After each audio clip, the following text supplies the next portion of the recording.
what do I think are the consequences of this draw? I think both sides, to be fair, they've had a very very bad season so far. Very very bad season by their standards. I mean, being in eighth place, that is for Liverpool, and being on ninth place, that is Chelsea.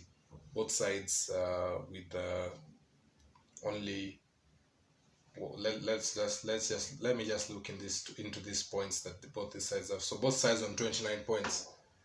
Yeah, it's not a good season, and I can see some positive signs for Chelsea because even though they've drawn this game, I still see some positivity. I still see some positive chances, and I still see that Chelsea are onto something because they've made quite a number of signings. I mean, they've made quite a number of signings. I mean, the likes of Mudrik, who has come on today, the likes of Badashil, the likes of Joao Felix. I think these signings will improve Chelsea, and I would say that they still have a chance for top four because the teams like Newcastle and Tottenham are really looking shaky, and if Manchester United are not careful, they might also fall into that trap. But yeah, I think both these sides, I think Chelsea look have a promising future after this because that Modric, if he gets more game time and if he just gets into the groove of things, I think he will have a positive transformation for Chelsea, who have played 20 games right now. So I think I will get away. I will take away from that in that game from the fact that Chelsea are really looking bright, if because of the signings, just because of the signings. The performance, I mean, it's not been a bad performance, but also it's not been a very good performance as well. Because a good performance, you would expect very very big chances created. You'll expect many goals created, but I guess they're going into a transition.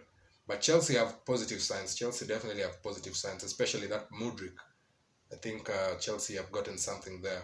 And if Arsenal would have just paid an extra 5 million for that kid, I know it's too early. I know it's too early to say that Modric is going to be a fantastic signing, but he's just shown something that Chelsea haven't had, and that is he's very very fast and he can take on players. So yeah, I think there's some positive signs for Chelsea. As for Liverpool, I mean Cody Gakpo is not currently working out, but he's still. I mean, we still have to give him time. We just don't have to write him off early. And yeah, there's some players who I don't feel quite in the standard of Liverpool, like Harvey Elliott. I don't think he's quite on the standard of Liverpool. Milner should leave at the end of the season. And I mean, also Joe Gomez. Joe Gomez is not quite on the standard of Liverpool, but they've still managed to get in quite a positive performance also today. It's not been a bad performance for both sides, but not also very, very vintage in terms of the performance. But I would say that Liverpool Liverpool needs some signings, and we get tired of saying this. Liverpool needs signings. Chelsea already have signings, and they'll be signing more. I guess they'll be signing Caicedo, or is it whatever it is they'll sign. But Chelsea still have a chance. Uh, but Liverpool, if they continue with this same squad, I think they're still in trouble. They're still in trouble if they continue this same squad, and they need reinforcements definitely, especially in that midfield area. They need reinforcement. They are in urgent need of reinforcements in that midfield area. Yeah, so it's a very very positive performance from both sides, I guess. Getting a draw. A draw is, in terms of their season. I mean, if it was Arsenal and Man City drawing, Arsenal would have probably said it's a good result because they'll extend their lead in the top of the table. Let's say if Arsenal and Man City would have played right now and both sides draw, I think Arsenal would have called it a good result. But since it's Liverpool on 8th place and Chelsea on 10th place, a draw is not a very good result when you want to catch up in the race for top four, because I believe it's still possible. I believe if Manchester United season could crash very, very easily, and I'm going to talk about that later. But even I mean Tottenham, I mean what they showed against Man City during midweek wasn't that impressive. So there's a chance there, and also Newcastle, if they don't make signings, and I expect them to make signings, but Newcastle, there's a chance there that these guys can really really sneak into the top four. If they get wins on the balance, I think they can sneak into the top four. But yeah, you can't get such results and expect to be in the top four. But it was a big game. we'll have to judge them on the next fixtures. And let's just quickly look into their next fixtures that they have. Both of these sides. Let's just check it quickly. Liverpool, and let's just look at Liverpool first, and look at which sides they have, which matches they have next, so that we can really get a really generalized view of what we are on about. So let's just check quickly.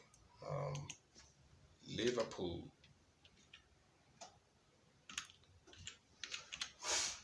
Liverpool. So Liverpool will be playing Brighton on the 4th round of the FA Cup next. But yeah, they'll be facing Wolves on 4th of February. So that, and then they'll be facing Everton, Newcastle, Real Madrid in the Champions League, Crystal Palace, and then Manchester United. So they have some winnable fixtures. I mean, Wolves is a winnable fixture. Everton is a winnable fixture because they're in the relegation spot. Newcastle is going to be difficult, but in the standards of Liverpool, it should be a winnable fixture. And also Crystal Palace is a winnable fixture, and United certainly not a winnable fixture. Then let's check at what Chelsea have next and see. So Liverpool, if they may be able to get some few wins there, I think they have a chance. It's all about winning. If they win as much as possible, they might get a chance of sneaking into that top 4 spot. So let's check at Chelsea next. So Chelsea have Fulham on Friday. Fulham again, the team that beat them, on Friday, 3rd February. Then West Ham on 11th February. Remember, they're out of the FA Cup, so they'll be having Fulham on 3rd February, West Ham on 11th February, Dortmund on the Champions League round of 16, and then they have Southampton, Tottenham, and Leeds. So it's plenty of winnable fixtures there. I mean, Fulham, they should win that game if they want to keep in touch. Then West Ham, they should be winning that game. Southampton should be winning that game. Tottenham will be difficult. Leeds, they should be winning. So it's all about getting wins on the balance, and I can see there's plenty of good fixtures there to get into. But in terms of this season, I think Chelsea and Liverpool are playing catch up, and I think Chelsea have the more brighter chance because of the amount of signings they've made. Liverpool need signings and also need to improve. So that's the analysis between Liverpool and Chelsea. We'll be back with some more news. Keep on tuning in to Mount Zion Sports Saturday. This is Mount Zion Radio, where God surrounds his people.